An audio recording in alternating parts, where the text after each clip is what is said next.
Hello, welcome to the new Dr. Michael Explains the Water presentation. This is a more detailed explanation of the water presentation that I did on YouTube a while back that seemed to go viral. I've tried diligently to correct any and all mistakes that I made in that, and I'm trying to more accurately represent all the information. However, I need to clearly state that this is my personal opinion based on my personal research. It is not associated or affiliated with any water ionizer company whatsoever. With that said, let's begin.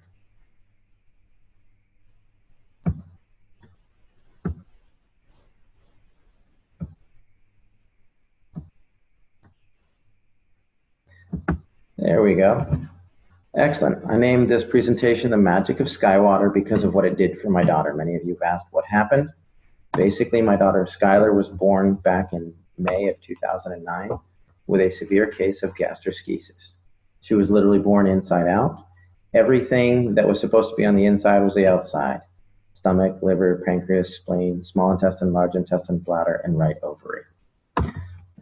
She went through a period where the biggest complication was known as acute dehydration syndrome. She spent a year at Scottish Rite. She came home after 2 colostomies and a resection of her bowel. When the dehydration would hit, this would be her mid-afternoon one day, and this was her that evening after she'd been revived at the hospital. Basically, the bowel would shut down, and so I became a hydration expert. I tried every pill, potion, water ionizer you can imagine, and we came through it when someone introduced us to the Enagic ST501. That is Skylar today. And at the time that we tried it, I was actually completely opposed to alkaline ionized water. When it worked, I was a little dumbfounded. So I had to figure out why. And here's what I found. The difference between the healthiest person and the sickest person is broken down into two components. Muscles, ligaments, bones, organs, tissues, etc. These all add up to 28% of the patient. The other 72% of everybody is just water. What I found out, not all water is equal. There's distilled water, there's reverse osmosis water. We tried filtered water, alkaline water, we even tried ionized water. We thought we found something with alkaline ionized water and it proved to be more dangerous than beneficial. And then there's something that's called electrolyzed reduced water. This was truly a game changer. Here's why. Electrolyzed reduced water, it's not a cure, but it's 72% of the Skylar puzzle. It was not the only thing we did for her. It was the only thing we changed because we were doing everything else. What it is just science. It could realistically save your life. It'll make you healthier, happier, and stronger. But if you don't make healthy choices, your health benefits are not going to be as effective, nor will they last.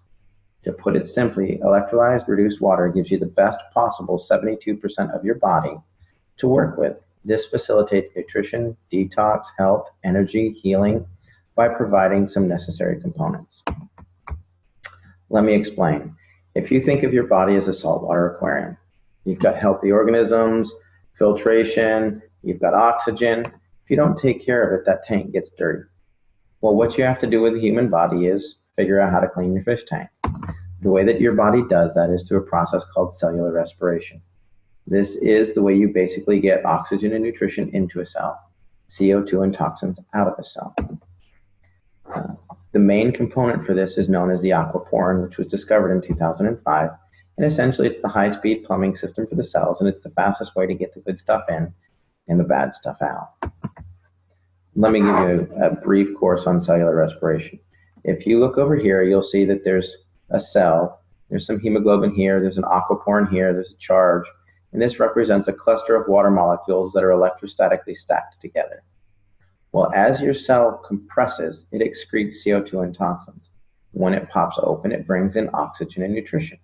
When it collapses, it excretes CO2 and toxins. When it opens back up, it brings in oxygen and nutrition. This is called tensegrity. It's the premise by which an MRI works. The click, click, click, click causes the cells to open and close. The computer takes a picture, generates the image. Well, electrolyzed water actually does occur naturally. Everybody say it's an unnatural source. It isn't. It happens when a lightning strike hits a lake or the ocean or something like that, and the charge on the water in that area lasts usually 3 to 4 days. What it does is it disassociates the water molecule. If you look over here, This is a technical term. A lot of people ask me, well, my chemist said it's not possible. That's because your chemist doesn't understand electricity. He's a chemist. He's looking for a chemical means to do it. This is electrical.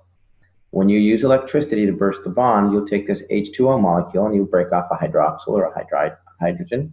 Sometimes you break them both off. What that does is it releases molecular hydrogen, active oxygen, hydroxyl ions, which are a free radical scavenger, in a water that's literally restructured for rapid absorption, thus maximizing nutrition and detoxification. It's nothing more fancy than that. It is superior hydration because your body needs these four things. Let me explain. When your body goes to produce energy, you oxidize pyruvate that is then driven across a hydrogen-charged membrane into the Krebs cycle. In the presence of free electrons, you'll produce 32 to 34 ATPs. Then you need hydroxyls to scavenge out all the garbage. That's it. Works on a cellular level. Another thing that's different between electrically changed water and chemically changed water is electrically reduced water is not affected by stomach acid. The pH is a byproduct. When people say, oh, you need pH water, no, they don't. They need water with molecular hydrogen, active oxygen, and hydroxyl anions. Alkaline water is just water with more minerals. It is affected by the chemistry of the stomach. Electrolyzed reduced water is not. Another factor is it's self-limiting. The charge in the water only lasts for 3 or 4 days. Therefore, it's not going to build up in your system. If you have chemically altered water, it will build up in your system. It will affect blood pH because the calcium, magnesium, potassium get stuck there. Currently, I have not found any negative research on PubMed in regards to electrolyzed reduced water. That doesn't mean there isn't any. It means that I couldn't find any. So how does this work? Well, basically they took a lightning strike, put it in some medical grade titanium plates that were dipped in platinum and put it into a machine that's about the size of a coffee pot. And what it does is it takes this big clump of water molecules and zaps it. When it zaps it, it breaks it into smaller groups because it has an electrostatic charge, giving you some free electrons, the molecular hydrogen, active oxygen, and all that. The more charge you hit it with, the more it breaks it down. Here you've got 5 groups of 5 or 6 groups of 4. You could have 2 groups of 12. It just depends on the level of ionization. It's a rather simple process. If you think about this cluster of grapes, if I wanted to put all of these grapes into this bottle, I would rip each piece off and dump it in there. If I tried to cram the whole thing in there, there would be grapes that were rolling around the floor and missed the thing and all that. We want to get in as much as possible. These are not chemically bound molecules of water. If you chemically bind them, they're no longer water. They're not one giant molecule of water. It's a cluster of water molecules that are stacked together because they have a low electrostatic charge, a lot like Rouleau factor in the blood. Another way to look at it is when my son was rolling around on the carpet, his hair got a high static charge. He's actually holding onto a necklace that's not causing his hair to stand up. But what happens is the hair dispersed. It got its own little static charge and it caused it to stand up and spread out instead of laying down clustered together. When you ionize water, you're causing the water molecules to disperse. That's all you're doing. If you want to research this phenomenon like I did, don't use Google. It is my personal favorite search engine, but it's also the one that's most manipulated and hard to reference accurately. Besides, you can support anything with a quick Google search. The world was supposed to end several times. Just check Google. Instead, we're looking at something more scientific and how it affects the body. Do clinical research on PubMed, and you'll find that if you look up electrolyzed reduced water or hyphenate electrolyzed reduced water, molecular hydrogen, active oxygen, hydroxyl anions, free radical scavengers, you're going to find what I have found, that there's a lot of research to support this type of water. You're also going to find that if you look at pure alkaline ionized water, there's a lot of dangers that are associated with the remineralization component, which we'll get into in a moment. Molecular hydrogen is easily the primary benefit of electrolyzed reduced water. It literally charges the cell membrane of every single cell in the body, increasing its electrochemical potential. That means makes it healthier, able to get good stuff in and bad stuff out. It's also a critical component for the nervous system. There's a vast amount of research on PubMed in molecular hydrogen in Parkinson's, in MS, in autism, things like that. And finally, it works as a powerful antioxidant. The next component of the water is it is loaded with active oxygen. Active oxygen is what's required to produce ATP. It's what's driving the Krebs cycle.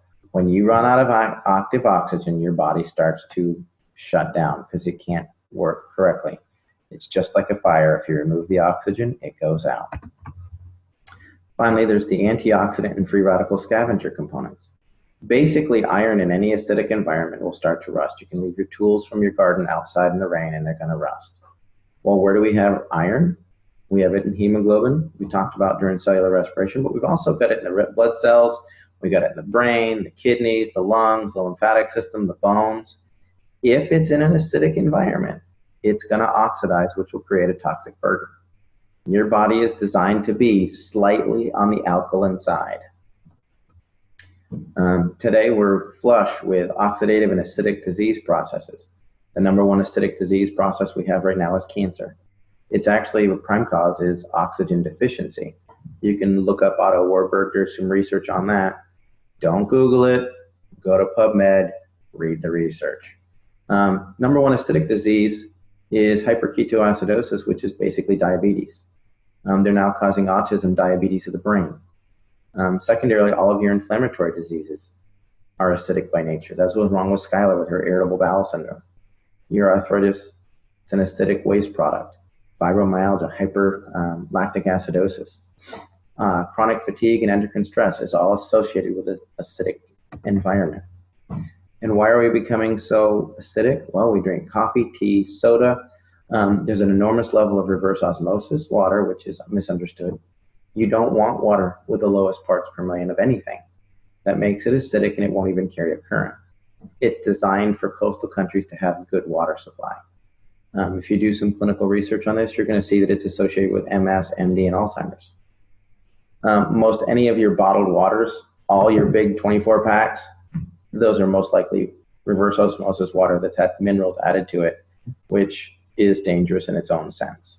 You don't get your minerals that way. Here's a couple of guidelines for hydration. If you're a regular healthy person, you want to drink about 50% of your body weight in good water every day.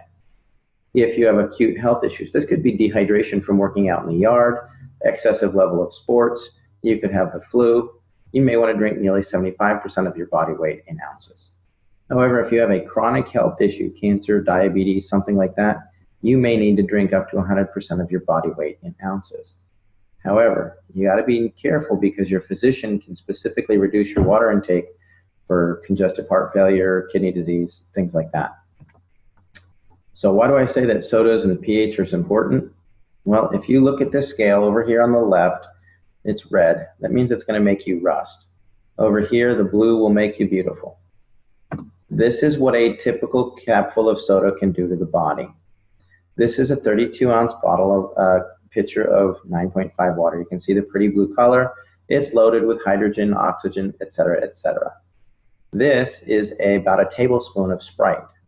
It's high on the acid content.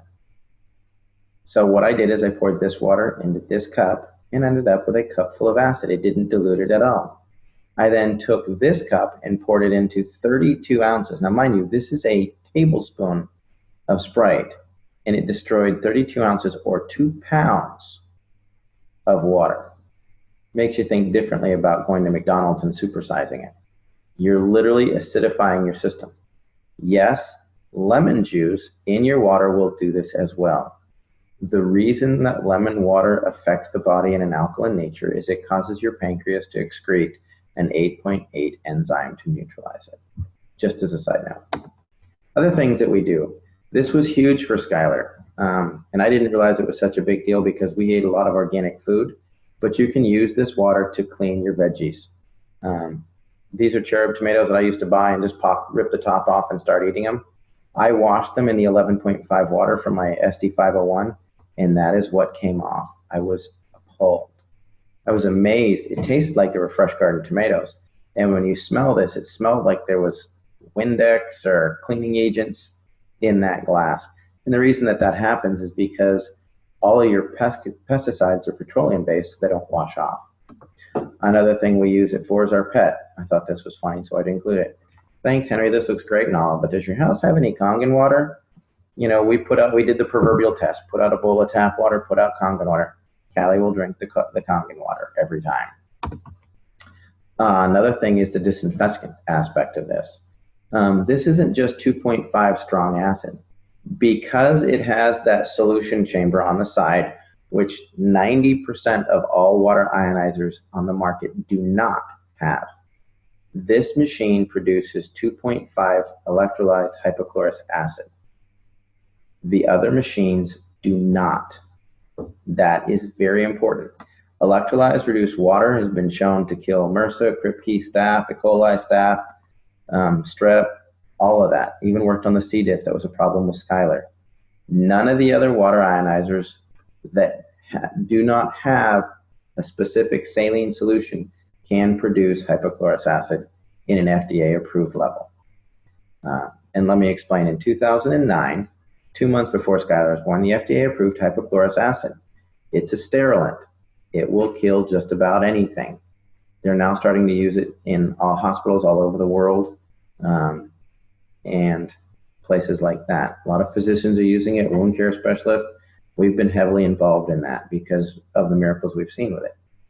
However, electrolyzing regular tap water without the addition of a salt solution does not meet the FDA criteria. As a note, the FDA has not evaluated the SD501 either, to the best of my knowledge. What it has done is there's been a third-party evaluation by ATS Labs where they reran the Sterilox system FDA experiments on live cultured bacteria, and they got complete sterilization that was equivalent to the Sterilox system. Basically, hypochlorous acid occurs naturally in the body because it's produced in the immune system. It's actually the biochemical agent that starts the clotting process, making it ideal for initial wound care, and it destroys bacteria and viruses. Recent studies are actually underway to test this using necrotic wound. I'm working with several physicians and wound care specialists as it pertains specifically to necrotizing fasciitis, gangrene, MRSA, things like that. The results are really promising. We're not the only one doing this. This is a global thing, and the results are really good. Why I look at the SD501 exclusively, or when I compare the competition, because they all want some information. Number one thing is power supply. Does it have enough energy to do it? There's been a lot of song and dance about the SD501 uses a transformer. It does, but it also has a switch mode power supply to regulate that and a condenser. If it doesn't have a transformer, it can't ramp your 110 watts up to 230 and keep it there. Switch mode goes up and down, up and down, up and down. What this transformer does is it ramps it up, and the switch mode will start to slow it down, but the condenser allows them to work together to keep a nice stable stream of energy. On top of that, you need enough amperage. A half amp to a 1 amp machine is not going to get it done. Doesn't mean it's not a good machine. It just means it's not comparable to the SD501. You need 2 to 3 amps to make it effective. You can ask any electrician. The voltage doesn't really matter. The amperage will kill you. The next component is you need a large quality plates. Most competitor plates are about 53 square centimeters.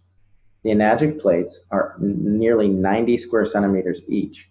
So if you have one of the competitor machines with 12 plates, they've got like 600 square centimeters. Well, the basic Enagic SD501 has 640 square centimeters. The Kangen 8 has 720 square centimeters. So just because it has more plates doesn't mean the plates are the same size. Next, I look for a liquid saline electrolysis enhancer. That's because it's the only way to produce FDA-approved levels of hypochlorous acid. If you're looking at a competitor's machine with 12 plates and a pH that goes from 1.1 to 12, and it doesn't have a saline solution enhancer, it's not a comparable machine. It will not do the same thing. Yes, it will produce 2.0 pH water, but it will not produce hypochlorous acid which is what you're looking for. Another thing to avoid is anything that says energy saver. When it says energy saver, it means it's underpowered. If it's underpowered, they're going to add in minerals and remineralize it and the necessary minerals for your body. That means it doesn't have enough power to get the job done. If they come in with a super fancy plate pitch, it's plated and it's mesh and it's a hybrid and it does this, you don't need it because solid plates are the most stable plates there are. And yes, they need more power to run effectively. And anytime they say there's a lifetime warranty, there's no such thing. I've bought several machines that I'll explain in other videos. We're getting to do a detailed thing on competition. Basically what they'll do is when they start to have problems, they sell off that brand, that machine to a third party and it voids all the warranties. It happened to me twice. The ST501 was about the 9th machine that I used. And I've kept looking because it may not be the best. I research this regularly, and sure enough, it comes out on top every time. I'm just going to hit this. Basically, when you're looking for power factors, it's watts times amperage times surface area. The ST501 has 358,000 PEUs. A typical 110 watt unit with 268 square centimeters of plate, which is a 5-plate machine and a half amp, is only at 14,000 PEUs, or about 4% of the power, so they have to add minerals. Finally, don't own a machine that you can't clean. I see a lot of line about plates, calcium, and auto cleaning. The Enagic SD501 auto cleans itself every 15 minutes. And they have a manual cleaning cartridge that gets rid of not just the calcium on the plates, but the calcium in the lines. It gets rid of the calcium, the mold and the stuff in the lines and the housings. I've taken apart several machines and they're loaded with mold in the housings, the tubing, but the plates look good. Some of the plates erode on some of the competitors, but that's another thing. In fact, most municipal water supplies are getting worse and worse and worse. And Enagic is staying abreast of this and realizes that they need to have a dedicated team of technicians that can completely clean your machine. If you can't clean your machine, you're most likely going to be drinking mold. That's my opinion. I could be wrong. But the machines that I've taken apart, I found mold in every one of them. And I took care of them according to manufacturer's standards. Here's a couple of plates. This is the size of the plates on my Royal machine. When it stopped working, this is a Jupiter. They look scorched. This was the SD501. These are about 6 years old. I had some corrosion here. This was my microlite. When the company failed to honor the warranty that was lifetime, I took it apart to see what was inside. You can see there's a burn mark here where the plate started to corrode. This is the Jupiter. Actually, if you come back here, you can see this is the mold that I was talking about in the lines and in here. Now these, mind you, were machines that never needed cleaning. These plates don't have any calcium on them. They were accurate. There's no calcium on the plates, but the machine was not clean. There's a reason why everybody compares themselves to the SD501. Basically, it is the industry standard. It's superior maintenance and cleaning. The quality of the plates are unsurpassed. The superiority of the power supply, to the best of my knowledge, it's the only one that uses a transformer and an SMPS and has a condenser. You can literally unplug an SD501 while it's running, and you're getting about another 10 seconds of power out of it.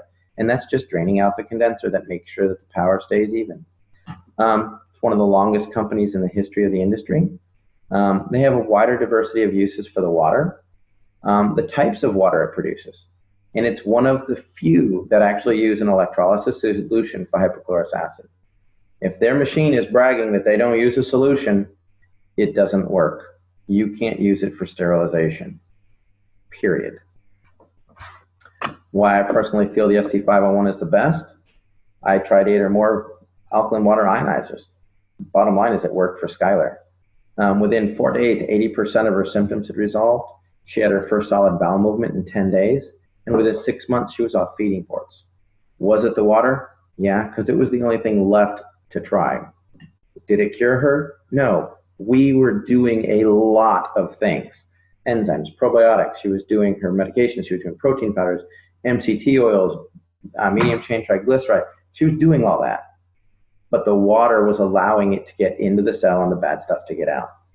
The short answer is it produces 7 types of highly bioavailable water. It is already endorsed by thousands of hospitals and used thousands of doctors and used in hospitals all over the world. The drinking water it creates has high levels of hydrogen, oxygen, and antioxidants. It can also be used for FDA-level disinfecting, cleaning, food prep, and cosmetics. I'm Dr. Michael. If you have a specific question for me, you can email at drmichaelexplains@gmail.com. For more information about electrolyzed reduced water machine that we use for Skylar, please go to skywaterinc.net. Hopefully we'll clarify some stuff, and that should help you people a lot. And if there's anything that I can do, let me know. Look forward to some more meetings that we're going to have coming up, more webinars. We're going to be doing a detailed explanation of Skylar's story. We're going to talk about electrolyzed reduced water and the science behind it in detail. There's a detailed presentation on hypochlorous acid. Everybody's really looking forward to the Dr. Michael Explains the competition and why I say that there really isn't any.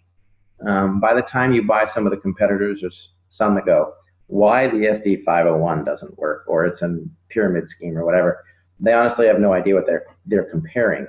If you look at their machine and spend $3,200 or $2,500 for it, you have to turn around and spend another $3,000 to $5,000 for a hypochlorous acid machine. Then you have apples to apples. You don't get that when they're trying to pitch you on why you don't want the SD501. Bottom line is, it is the best machine that I have found. The only thing that I think may rival that is the Kangen 8, which has 8 plates. I've used it. It's phenomenal. We recommend it a lot. I look forward to having you getting some feedback on this. Have a great day.